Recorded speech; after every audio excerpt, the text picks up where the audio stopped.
Ngayong gabi pag-usab, mga angkol ug mga anti. Tugutin na sab ninyo mga katahuran sa mga inaantok na ngayon. Bakit ba inaantok? Walang pasahero siguro. Yan, shout out pala sa ating mga angkol na mga driver dyan. Yung mga nag-aantay, sobrang lakas ng radyo nila. Oh. Nakahilera dyan sa terminal. Hindi ko lang alam kung saang terminal yan. May nag-message sa akin, isang pasahero. Sabi, Col, nakahilera dito, nakatutok sa Love Radio. Ikaw ata yung kanilang idol eh. Sige, tagsa-tagsa, Lucia ang kigol. Ayan, kumusta bang iyong lagay, Col? Okay, bas all right? Ayan po, balik po tayo sa pinag-usapan po natin na kanina, no, yung tungkol po sa mga bagay-bagay, itong ipon po ng bawat pamilya na kung saan it concerns the husband and the wife, no? Ayan, kung ikaw may plano kang mag-asawa, ha, Dodong, siguraduhin nyo na napag-usapan na ninyo kung sino ang hahawak ng pera. Tama yan. Kasi hindi naman yan joke yan. Pag pumasok kayo sa isang hindi na relasyon yan, ha. Meron na yung lisensya na kayo ay magsama habang buhay. Pag nandyan na kayo, ewan ko, sabi, sino bang hawak ng pera? Magtuluran na yung mong duha. Ay, may panglusion ako ng kigol ninyo noon. Dapat habang maaga pa, alam nyo na kung sino sa inyong dalawa ang may karapatan na humawak nung budget ninyo, yung ipon po ninyo, ha? Ayan. So, sabi ko, yung ipon, pwede naman sabihin natin na yung ipon, yung isa yung hahawak. Yung magbabudget, yung isa yung hahawak. No? Pag sinabi mong ipon, hindi yan pwedeng galawin. Oo. Kumbaga, para siyang ilagay sa alkansiya ba? Alkansiya na. Naalala ko lang sa probinsya kung saan nilalagay yung pera in alkansiya. Sa poste ng kawayan sa bahay, no? Binubutasan yan, dyan nilalagay dyan sa gitna. Pag walang pera, kuhiton o ginahinay para may pang painom o tuba. Ayan. Okay, no? Tuloy-tuloy po natin mga kabisyo. Ang dagdag pa nito yung kahalagahan ng may ipon ang mag-asawa. Pag-iwas sa utang, no? Kapag may sapat na ipon, mas madaling iwasan ang pagkakaroon ng malaking utang. Nako, tinuod yun na, no? Sa igo nga, tinigom na to, masayon nga malikayan ang pag-utang og dako. Utang, lipay-lipay, bayad, likay-likay, singil away, busaway, utangay. Kung di mo bayad, lusianay. Alam mo mga kabisyo, no? Itong pag-iwas sa utang, no? Ito ay nagbibigay ng kalayaan sa pamilya na hindi umaasa sa utang para sa pang-araw-araw na gastusin. Ito yung sinasabi natin, no? Naghatag kini og kagawasan sa pamilya nga wa magsalig sa utang alang sa inadlaw-adlaw nga gasto. Diba? Tamang-tama yan. Dapat walang utang. At syempre, ito, no? Pag meron kang ipon, pwede mong gamitin yan sa pagpapalago ng kayamanan po ninyo. Parang investment yan. Sa pamamagitan nito, regular na pag-iipon, nako, pwede magamit sa pondo, mga investments, stocks, real estate, no? Kung baga, pinaagi sa kanunay nga pagtipig, ang pondo mamahimong magamit alang sa mga puhunan. Sama sa pondo sa pamuhunan sa stocks, real estate, at marami pa pong iba. At syempre, etong pagpapalago ng kayamanan mga kamisyo, ito rin ay maaring magresulta sa pagpapalago ng kayamanan ng pamilya, no? Mamahimong mo resulta sa pagdugang sa bahandi sa pamilya. Oo, mudato na mo, marami ng pera. So, ugmadamlag, pag nagkakaroon ng problema, at least kahit papano, merong madukot dyan sa gilid, di ba? Ayan ang sinasabi natin, no?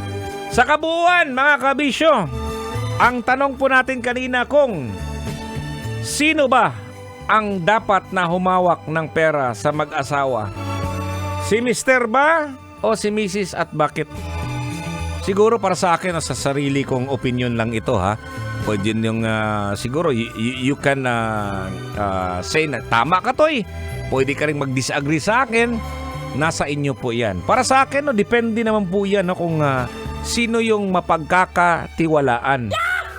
Tama yan. Kung sa tingin nyo, si Mister yung mapagkakatiwalaan, siya yun. Magaling ba mag-budget si Mister? Magaling, siya yun. Oo, pag hindi ba yun kumukupit? Oo, pag hindi kumukupit, si Mister yun. Bakit si Mrs.? Dahil nga magaling mag-budget. Hindi nag-order sa Shopee at saka sa Lazada.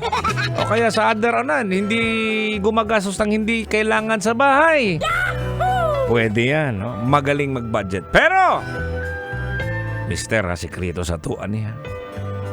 Hindi ibig sabihin yan, kapag si Mrs. yung humahawak ng budget at saka ipon, ikaw wala ka ring ipon.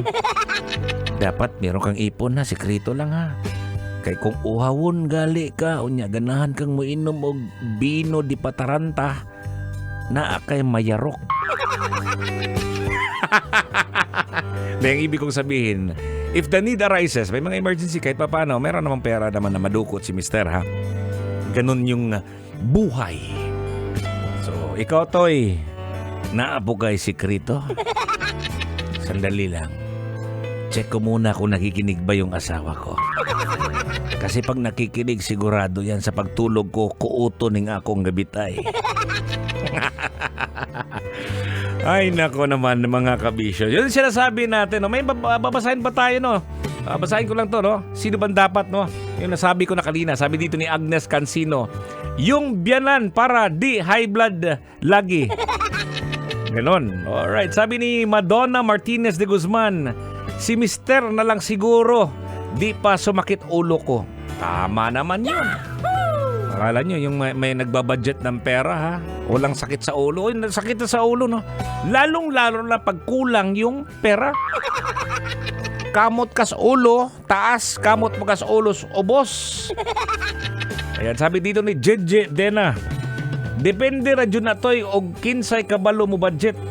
Sa amo atoy, ako ang nagbudget tanan sa panginanglanon sa balay og sa amo ang anak kay kung akong ba napasagdan gastuhon ragpalit og goldfish. Lahi pang mga order sa Shopee, agoy! Sabi ni Carmel Yasmin, no? Both.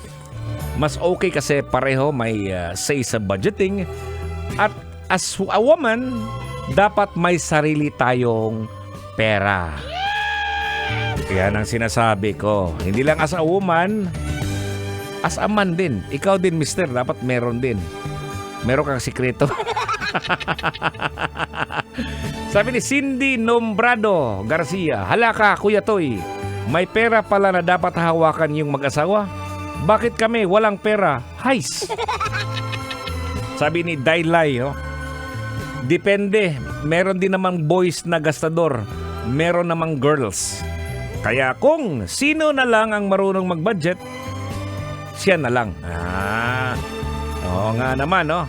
Sabi ni Neil Bacalto Zamora, no, may oras pa. Si Mister syempre para ibigay sa kigol ni Mrs. Oo, ganun ang sinasabi natin, no? Depende lang po yan, no? Ayan, at yan po ang ating pinag-usapan, ang ipon sa bawat mag-asawa. At marami pong salamat sa lahat ng nakatutok lagi sa programa natin na talagang marami na pong nakabantay. Ayan, mula alas 9 po ng gabi hanggang 12 midnight, ang programa natin ay Tutoy na Love. Ayan, bukas na naman po tayo, 9 p.m. till 12 midnight. Ako po si Totoy Bato. At I'll be leaving with a song from Air Supply, no? Para mag-ingat ka dyan sa iyong pag-alis, pag-uwi. At dyan sa trabaho mo. Keep it right here on 90.7 Love Radio. Love Radio, Metro Zone.